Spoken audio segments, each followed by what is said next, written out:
नमस्कार मित्रांनो, अमृतसरमध्ये गोल्डन टेम्पलचं दर्शन घेऊन मी निघाली जलियांवाला बागकडे.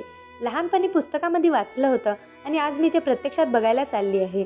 तर हे आहे जलियांवाला बाग. इसवी सन 1919मध्ये जेव्हा सगळे भारतीय स्वातंत्र्यासाठी लढत होते तेव्हा ब्रिटिश गव्हर्नमेंटने रॉलेट ॲक्ट पास केला.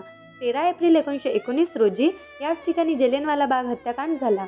आपले भारतीय स्वातंत्र्य सैनिक शांतीपूर्वक आंदोलन पार पाडत होते तेव्हा ब्रिटिश गव्हर्नमेंटने जमावबंदी लागू केली आणि याच बागेमध्ये हजारो लोक, त्यामध्ये बाया, माणसं, छोटी मुलं येथे जमले होते.